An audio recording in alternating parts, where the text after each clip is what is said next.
Hello student, welcome to my YouTube channel math success मंत्रा।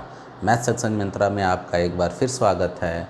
और आज class 10th में हम लेकर आए हैं एक्सरसाइज एनसीईआरटी का एक्सरसाइज 3.2। इससे पहले जो वीडियो आई थी मैंने अपलोड किया था, उसमें एनसीईआरटी का एक्सरसाइज 3.1 कराया गया था। और 3.1 में आपको बताया गया था कि कैसे किसी भी प्रॉब्लम को इक्वेशन में लिखेंगे, मतलब अलजेब्राइकली कैसे लिखेंगे, और उसको लिखने के बाद उसका हम ग्राफ कैसे बनाते हैं। ये दो चीज़ें बारे में बहुत अच्छे से हमने डिस्कस किया है। यदि वो वीडियो आप नहीं देखे हैं तो फिर से एक बार देखिए, ठीक है। और मेरा फिर आपसे एक बार रिक्वेस्ट है कि चैनल को सब्सक्राइब ज़रूर करें।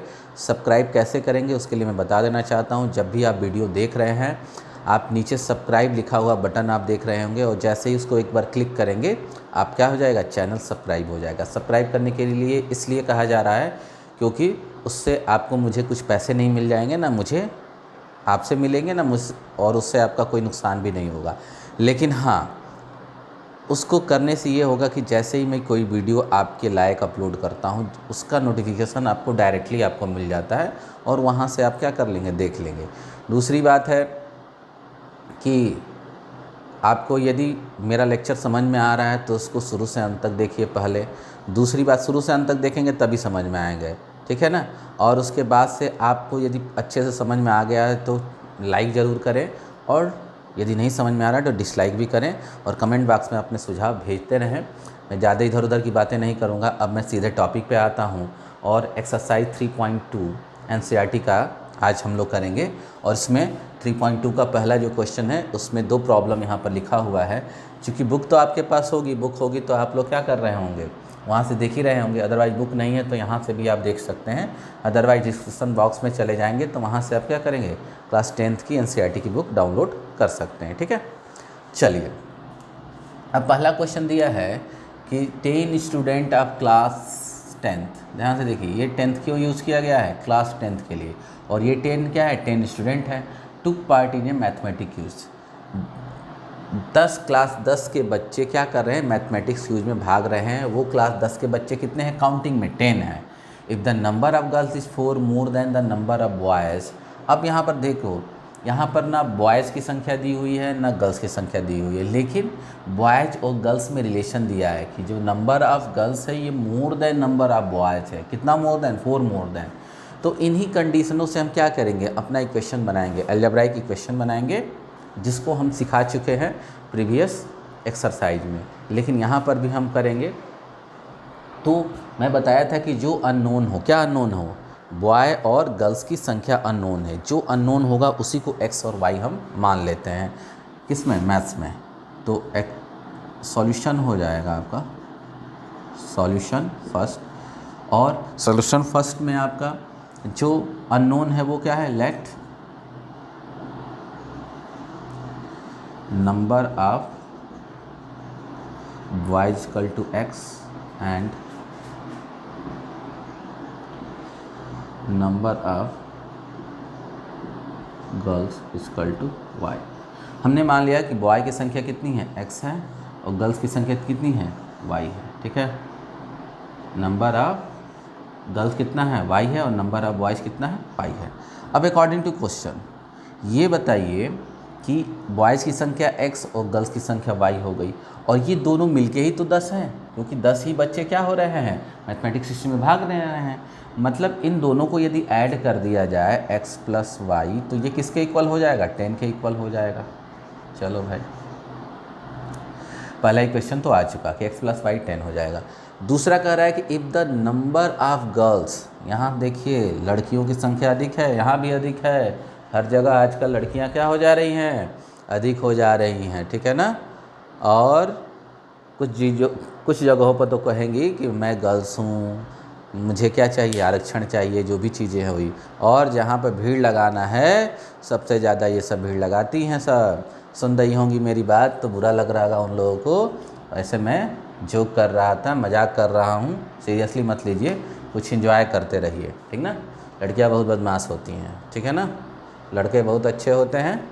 अब बच्चे बहुत खुश होंगे आज सुन के कि सर तो मेरी बड़ाई कर रहे हैं, लेकिन सही बात है कि ये लड़कियां बहुत बदमाश होती हैं। भाई लड़कियां बदमाश होती हो तुम लोग।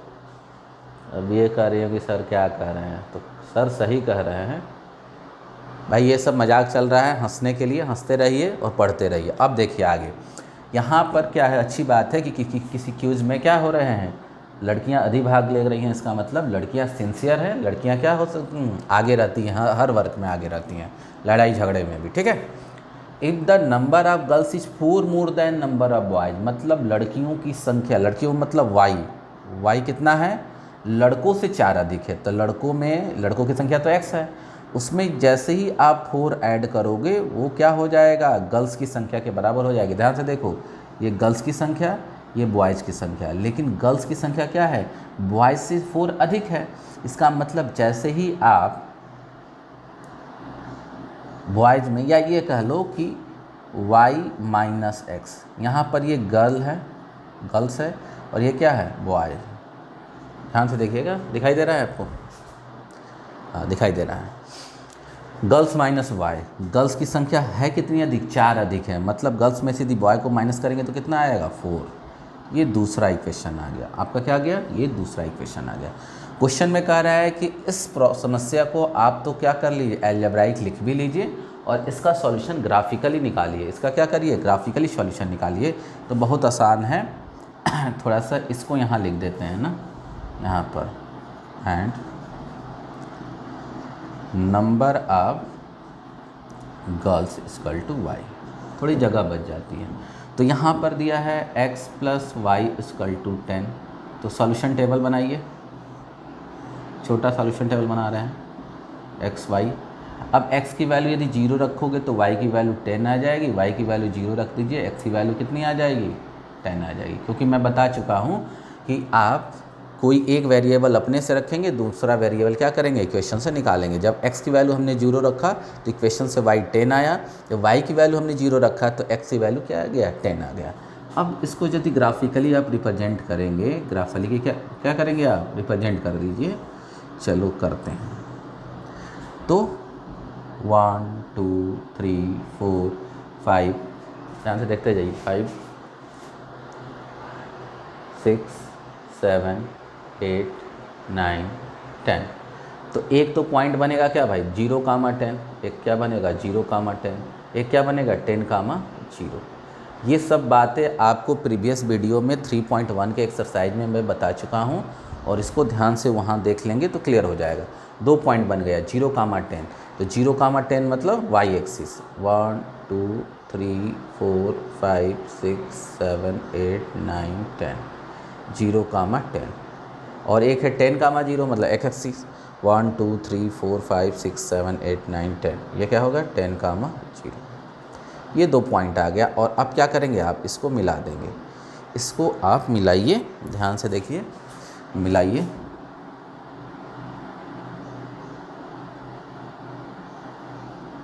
स्केल की हेल्प से मिलाइएगा, ग्राफ पेपर पर बनाइएगा आप लोग, ठीक ना। चलिए अब दूसरा क्या है, y minus X equal to 4। यहाँ टेबल बना लीजिए,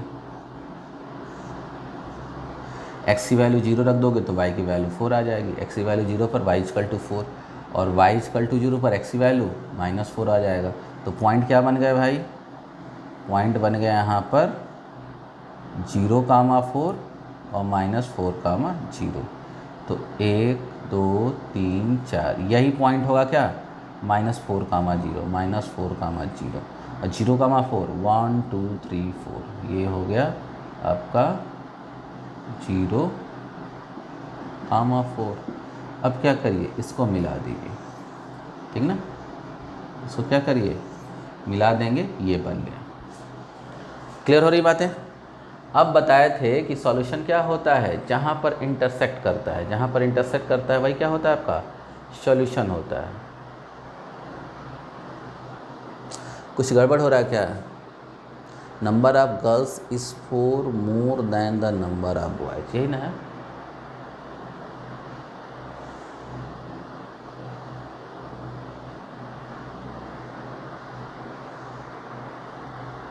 ठीक है, तो यहाँ पर देखेंगे कि 1 2 3 4 5 6 7, ये 7 हो गया, और 1 2 3,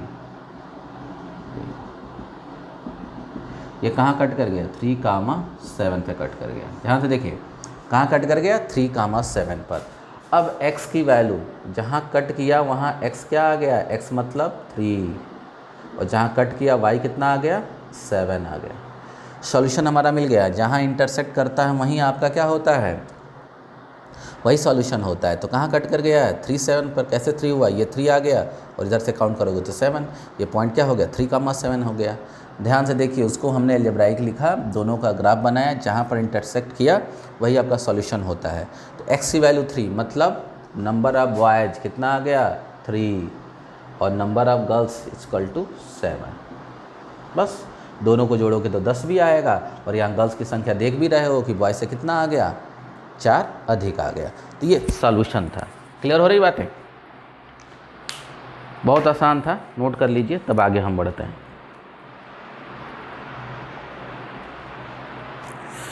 चलिए ये क्वेश्चन तो हो गया, अगला देखते हैं क्या है।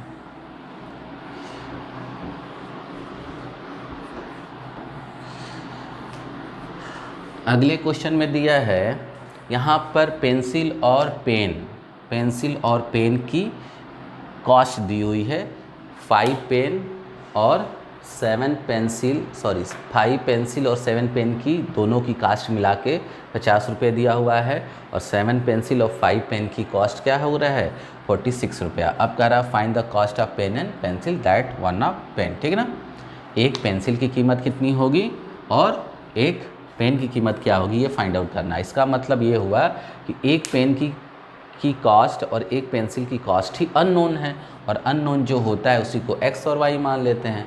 तो मैं क्वेश्चन भी मिटा देना चाहता हूँ यहाँ पर, क्योंकि जगह ज़्यादा लग रहा है। एक बार आप स्क्रीनशॉट ले लिए हैं तो क्वेश्चन आपके पास होगा। अब चलिए मिटा देते हैं, आप क्वेश्चन देखते रहिए। अब क्वेश्चन में दिया हुआ है कि 5 pen and 7 pencil, 5 pencil and 7 pen. तो यहाँ पर जो अननोन है उसको लिख लेते हैं।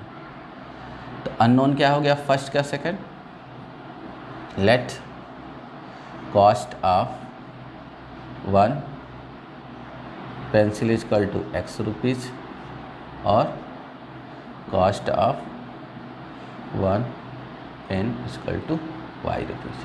हमने मान लिया कि एक पेंसिल की कीमत x और एक पेन की कीमत क्या है, y रुपीज़ है। अब ध्यान से देखिए, अकॉर्डिंग टू क्वेश्चन में कह रहा है कि 5 पेंसिल, तो देखो एक पेंसिल का x रुपीज़ तो 5 पेंसिल का 5x, एक पेन का y रुपीज़ तो 7 पेन का 7y। एक पेंसिल की कीमत x तो 5 पेंसिल का 5x, एक पेन की कीमत y तो 7 पेन की कीमत कितनी होगी, 7y, और दोनों को ऐड कर देंगे। ये तो कितना आ गया, 5 पेंसिल प्लस 7 पेन की कंबाइंड टुगेदर कॉस्ट निकल गया।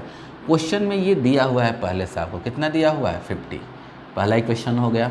दूसरा, अब दूसरे में कह रहा है कि 7 पेंसिल, तो एक पेंसिल x तो 7 पेंसिल क्या होगा, 7x, और 5 पेन कह रहा है, एक पेन y तो 5 पेन 5y, और दोनों की कास्ट मिला देंगे टुगेदर तो दिया है 46। ये एक क्वेश्चन बन गया है। अब हमको क्या करना है, इसका ग्राफ बनाना है। तो चलिए यहीं से स्टार्ट करते हैं। पहले तो इस पर कोई पॉइंट निकालते हैं। तो 5x plus 7y equal to 50,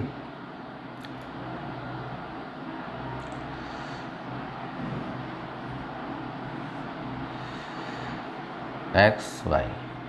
अब यदि x की वैल्यू 3 रखोगे तो इसमें क्या होगा, ध्यान से देखिए, x की वैल्यू 3 रखोगे तो ये 15 हो जाएगा। इसमें 3 5 3 जा 15 plus 7y equal to 50, 7y equal to कितना हो जाएगा, 50 में से 15 माइनस होगा 35, this imply that y equal to 5। क्या आ गया, y की वैल्यू 5 आ गया। अब फिर इसमें क्या रखा जाए। अब तुम कहोगे सर x की वैल्यू आपने 0 क्यों नहीं रखा। देखो 0 इसलिए नहीं रख रहे हैं कि 0 रखने पर y फ्रैक्शन आएगा। 0 रखने पर क्या हो जाएगा, 7y इक्वल टू 50, तो y की वैल्यू 50/7, और हम बताए थे आपको कि फ्रैक्शन से बचिएगा, इसलिए हमने x की वैल्यू 3 रख लिया। अब x की वैल्यू क्या रखेंगे भाई, x की वैल्यू क्या रखोगे, बोलो। अब तो फ्रैक्शन में ही आएगा। 10 लिख लो, x की वैल्यू 10 रख लो। तो जब 10 रख लोगे तो 50 होगा, 50 से कट जाएगा, रख लो x बराबर 10। तो 10 रखोगे इसमें तो क्या होगा, 10 × 5 50 प्लस 7y इक्वल टू 50। तो 7y इक्वल टू 0, तो y की वैल्यू 0 आ जाएगा, 0 आ गया। तो पॉइंट तो बन गया 2, पहले वाले से 2 पॉइंट निकल के आ गया। क्या बन गया भाई, 3,5 पॉइंट बना और 10,0 पॉइंट बना। 2 पॉइंट बन के आ गया हाथ में, 3,5 और 10,0। 3,5 और 10,0, ये 2 पॉइंट हमारे बन गए हैं पहले पे। दूसरे पे आते हैं। दूसरा क्या है आपका, 7x + 5y = 46।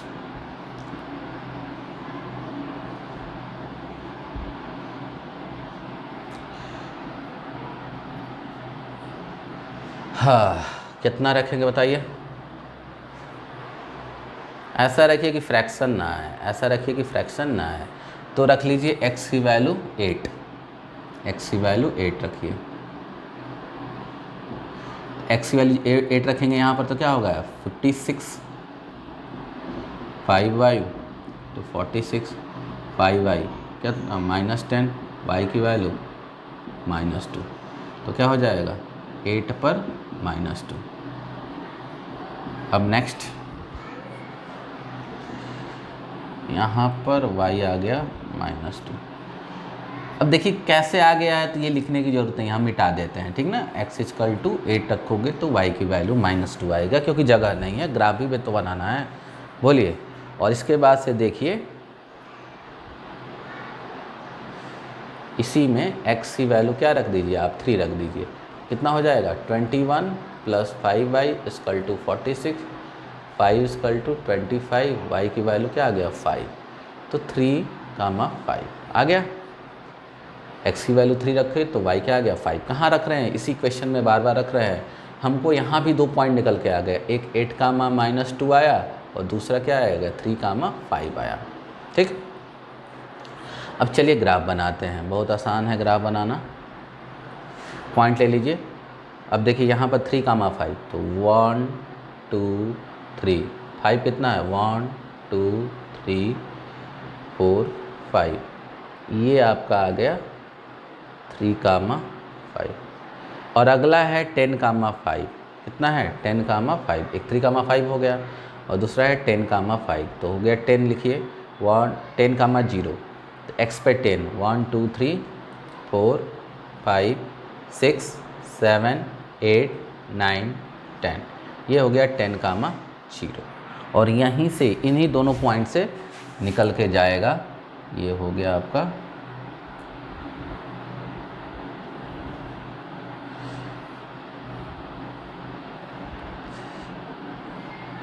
ये कौन सा इक्वेशन हो गया, पहला क्या है 5x + 7y = 50, 5x + 7y = 50, clear. दूसरा है आपका 7x + 5, यहाँ पर 2 पॉइंट निकला है, एक क्या है 10 - 2, 10 - 2 x पर 8 - 2, x पर 8 1 2 3 4 5 6 7 8 और -2 1 2 यहाँ पर आएगा, कहाँ आएगा, यहाँ पर आएगा 8 - 2 और 3,5, फिर ये वाला पॉइंट यहाँ से होके जाएगा इस तरह से, ये आ गया। ये दूसरा लाइन कितना हो गया 7x + 5y = 46। ग्राफ बना लिए।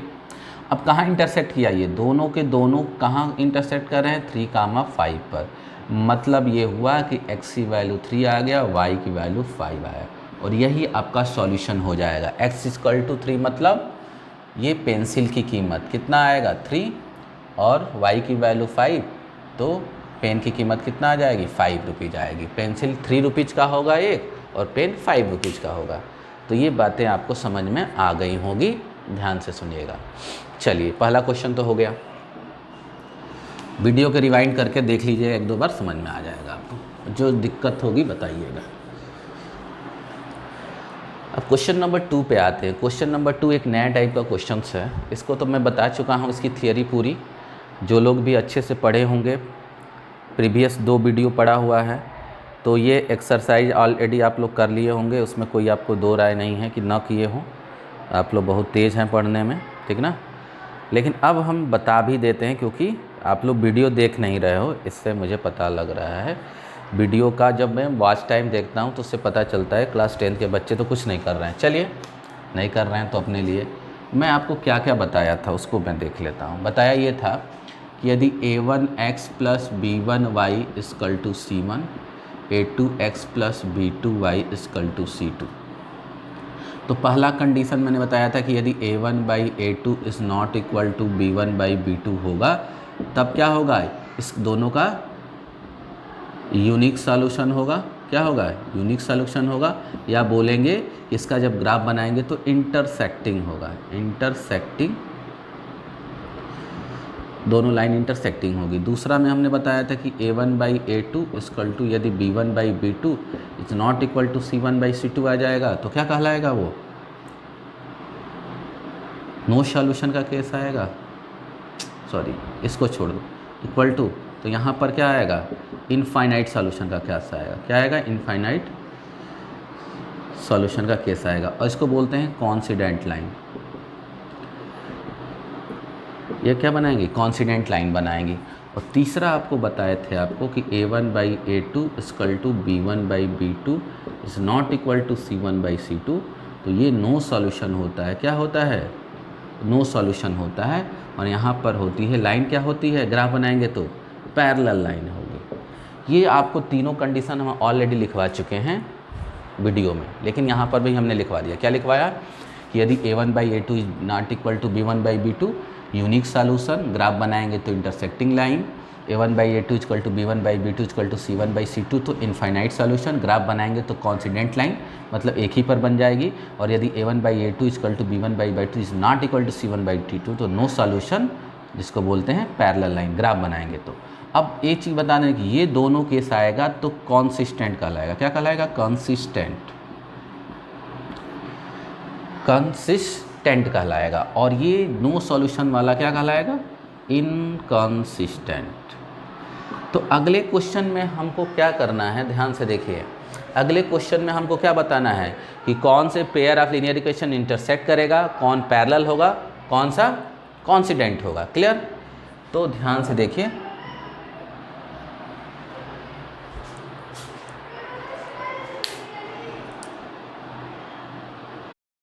क्वेश्चन नंबर 2 में पहला क्वेश्चन दिया है 5x - 4y। देखो, यदि ये इधर भी रहता है, जैसे इस तरह भी रहता है, तभी भी यही कंडीशन होगा। उधर दोनों कांस्टेंट रहे या दोनों कांस्टेंट इधर रहे, कोई फ़र्क नहीं पड़ता। लेकिन याद रखिएगा, या तो दोनों कांस्टेंट उधर रख के ही अप्लाई करिएगा, या तो दोनों कांस्टेंट इधर रख के करिएगा। कभी कभी बच्चे ऐसे होते हैं कि a1x प्लस, या ऐसे a1x + b1y = c1 लिखा है, और a2x + b2y + c2 = 0 रखा है। तो इस तरह से मत अप्लाई करिए। या तो दोनों कांस्टेंट, मतलब इसको भी इधर लाइएगा, तो इधर लाएंगे तो क्या होगा, माइनस में हो जाएगा। ये याद रखिएगा। या तो दोनों कांस्टेंट उधर है तभी भी ये सेटिस्फाई करेगा, या तो दोनों कांस्टेंट इधर है तभी भी ये सेटिस्फाई करेगा। तो दिया है 4x - 4y + 8 = 0। दूसरा है 7x + 6y - 9 = 0, ये दिया है। अब आपसे पूछा है कि कौन सा पैरेलल होगा, तो हम देख रहे हैं कि पैरेलल का ये केस है, और पैरेलल केस हो या कॉन्सिडेंट केस पूछे या इंटरसेक्टिंग पूछे, सब में a1, a2, b1, b2, c1, c2 तो निकालना ही पड़ेगा। तो जब कंपेयर करेंगे इसको पहले इक्वेशन से, तो यहाँ पर क्या आएगा, a1 की वैल्यू 5, b1 की वैल्यू -4 साइन के साथ लिखेंगे, और c1 की वैल्यू 8, a2 की वैल्यू 7, b2 की वैल्यू 6 और c2 की वैल्यू 9। अब यहाँ निकालेंगे a1/a2 कितना आ जाएगा, 5/7, b1/b2 कितना आ जाएगा, -4/6, और c1/c2 कितना आ जाएगा, 8/-9। ठीक है ना। अब हम देख रहे हैं यहाँ पर कि a1/a2 की वैल्यू 5/7, b1/b2 की वैल्यू -, ये दोनों इक्वल तो है नहीं, मतलब नॉट इक्वल टू B1/B2 आ गया। और जब ये कंडीशन आ गया तो फिर अब C1/C2 का काम ख़त्म हो गया, और ये मतलब इंटरसेक्टिंग लाइन का हो गया। क्या हो गया? Intersecting line. मतलब ये हुआ कि यदि इसका ग्राफ बनाते हो तो वो इंटरसेक्ट करेगा। आपको इंटरसेक्ट करना नहीं है, ठीक ना,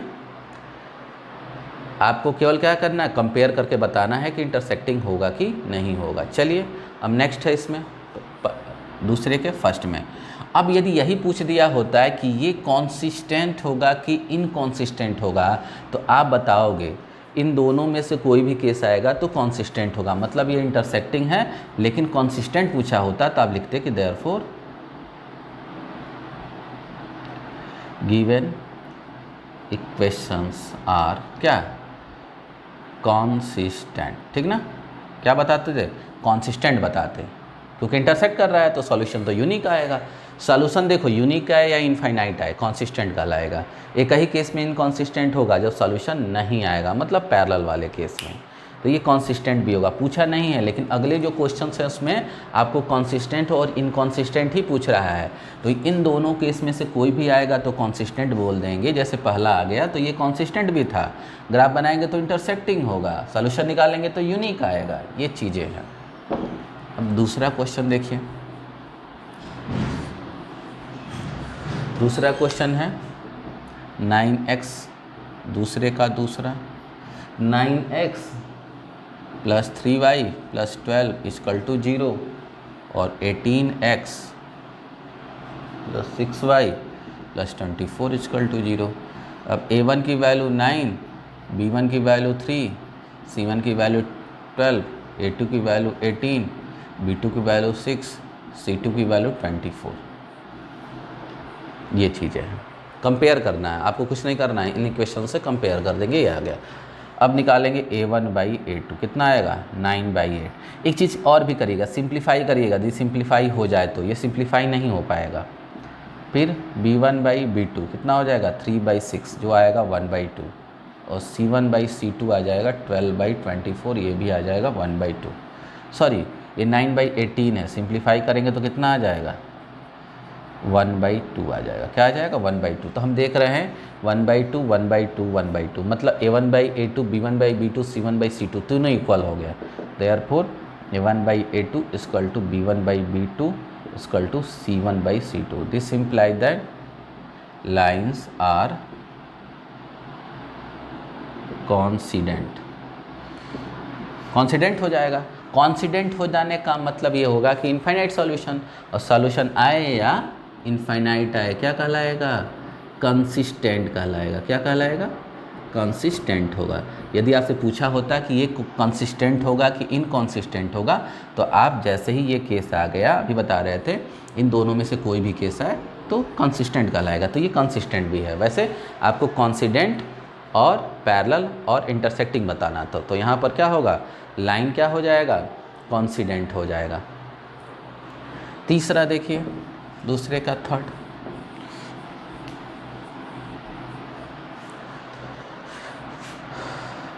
दूसरे का थर्ड 6x - 3y + 10 = 0।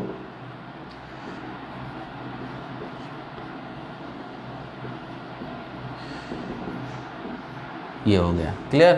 अब यहाँ पर a1 = 6, b1 = -3, c1 = 10, a2 = 2, b2 = -1, c2 = 9। आ गया। अब निकालिए a1/a2, कितना हो जाएगा? 6/2। कितना आ जाएगा? 3/1 आ जाएगा। b1/b2 निकालेंगे तो कितना आ जाएगा? -3/-1, कैंसिल करिए, 3/1 हो जाएगा। c1/c2 कितना हो जाएगा? 10/9। सिंप्लीफाई नहीं होगा, तो हम क्या देख रहे हैं? ये तो इक्वल हो जाएंगे, लेकिन ये इक्वल नहीं होगा इन दोनों के, तो हो जाएगा a1/a2 = b1/b2 is not equal to c1/c2। मतलब नो सॉल्यूशन का केस आ गया। क्या आ गया? नो सॉल्यूशन का। नो सॉल्यूशन मतलब आपसे एक पैरेलल और इंटरसेक्टिंग और कॉन्सिडेंट पूछा है, तो यहाँ से लिखेंगे कि जो पैरेलल का केस हो गया। पैरेलल मतलब नो सॉल्यूशन, नो सॉल्यूशन मतलब इनकॉन्सिस्टेंट। कुछ भी पूछे, नो सॉल्यूशन पूछे, ये आ गया नो सॉल्यूशन होगा। यही पैरेलल का भी कंडीशन होता है, ये इनकॉन्सिस्टेंट का भी होता है। तो दूसरा यदि आप कर लेंगे, अच्छे से कर लिए होंगे, तो दूसरे पर बेस्ड है आपका तीसरा क्वेश्चन, क्योंकि उसमें A1 कह रहा है कि कंपेयर करिए A1/A2, B1/B2, C1/C2 और चेक करिए कि कौन सा कॉन्सिस्टेंट होगा, कौन सा इनकॉन्सिस्टेंट होगा, आप चेक कर लीजिएगा। अब ये नहीं कराएंगे हम। चौथा में भी कॉन्सिस्टेंट इनकॉन्सिस्टेंट देखना है, और यदि कॉन्सिस्टेंट होता है तो उसका ग्राफ बना के सॉल्यूशन निकालना, मतलब इन दोनों में कॉन्सिस्टेंट होगा तो इन दोनों का ग्राफ बनाएंगे। ये जब केस होगा तो एक जगह इंटरसेक्ट करेगा, ये केस होगा तो दोनों एक ही पर दोनों लाइन बन जाएगी, तो इनफाइनाइट सॉल्यूशन है या यूनिक सॉल्यूशन है। और इनकॉन्सिस्टेंट आएगा तो लिख के छोड़ देंगे कि इनकॉन्सिस्टेंट है, मतलब नो सॉल्यूशन है, तो इसका तो सॉल्यूशन ही नहीं निकलेगा। सॉल्यूशन नहीं निकलेगा तो हम इसको सॉल्व नहीं करेंगे। चलिए अब एक क्वेश्चन है 5 नंबर, उसको करते हैं। वर्ड प्रॉब्लम है, ध्यान से देखिए। अब ये हम मिटा देते हैं। क्वेश्चन नंबर 5 क्या कह रहा है, ध्यान से सुनिएगा। क्वेश्चन नंबर 5 कह रहा है कि half the perimeter of rectangular garden, half the perimeter of rectangular garden, rectangular garden whose length is 4 meter,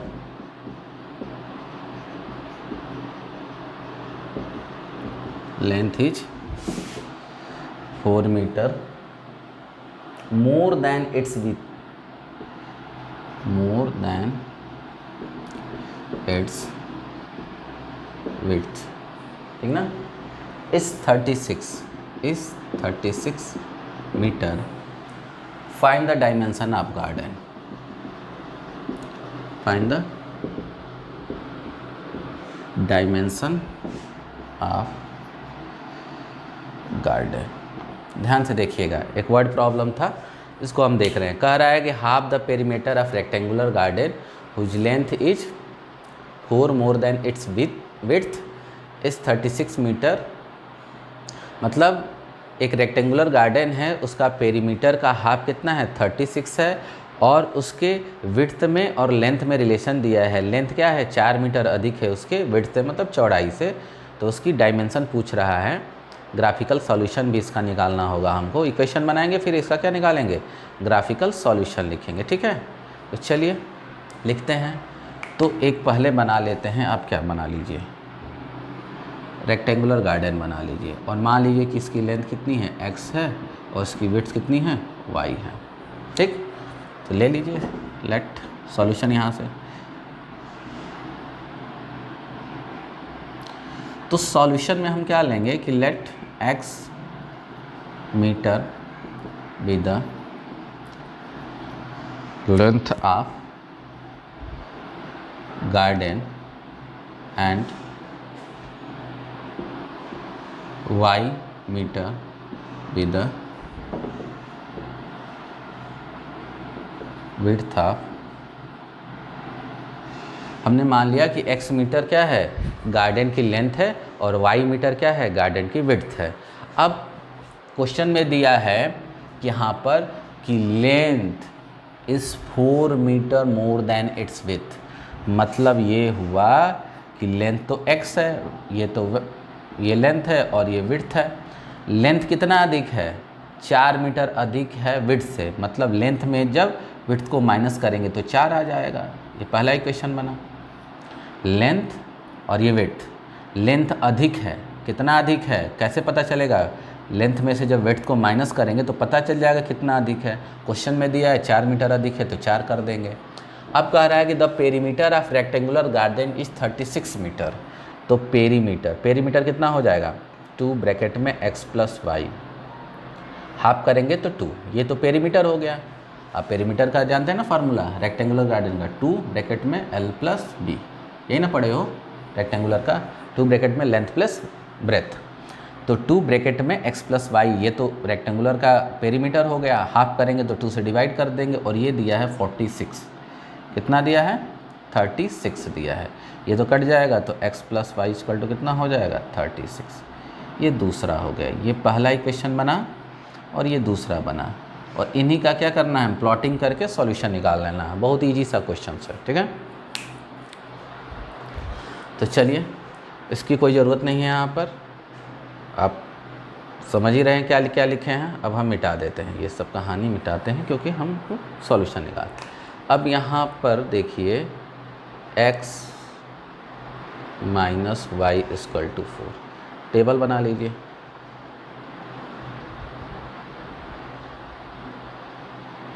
अब x की वैल्यू 0 रखोगे, यहाँ 0 रख दो तो y की वैल्यू क्या आ जाएगा -4, y की वैल्यू 0 रखने पर x की वैल्यू 4, तो पॉइंट आएगा एक 0 -4 और एक क्या आएगा 4,0। ये 2 पॉइंट निकल के आ गए। फिर है आपका ये, तो x plus Y equal to 36,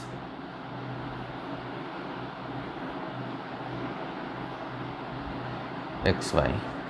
अब x की वैल्यू यदि 0 रखते हो तो y की वैल्यू 36, और y की वैल्यू यदि 0 रखते हो तो x की वैल्यू क्या होगी 36।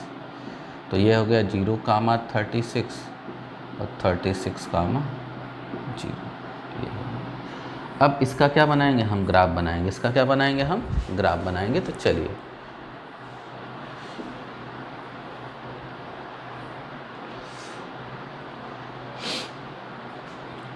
पहला पॉइंट है, पहले वाले स्ट्रेट लाइन पर क्या बनाएंगे 0,-4। तो ध्यान से देखिए 1 2 3 4, 0,-4, और फिर 1 2 3 4, क्या होगा 4,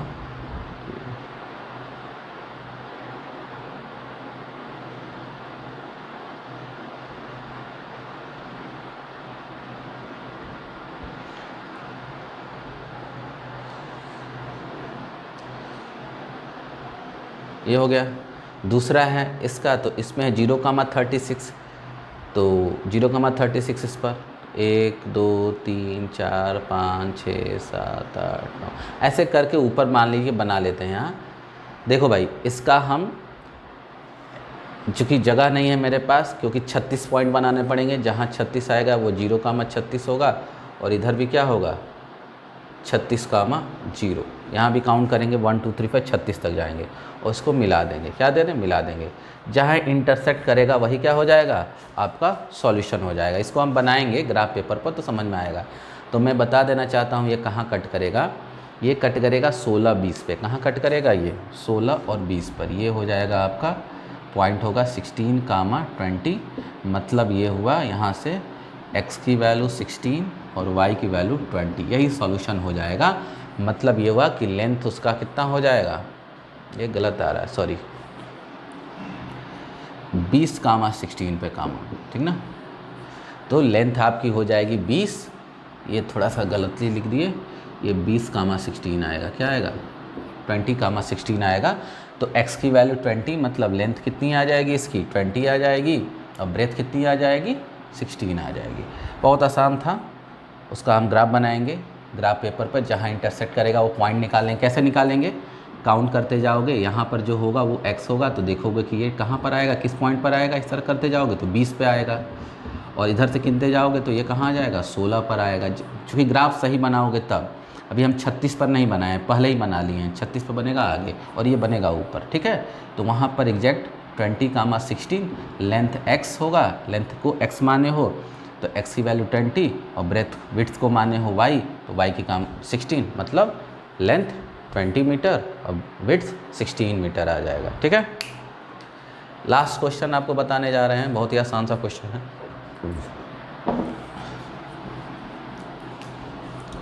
वीडियो देख रहे हैं तो भाई लाइक शेयर और सब्सक्राइब और पूरा ज़रूर देखें, ये मेरा आप लोगों से फिर आग्रह है। एक क्वेश्चन दिया है 2x प्लस 3y माइनस 8।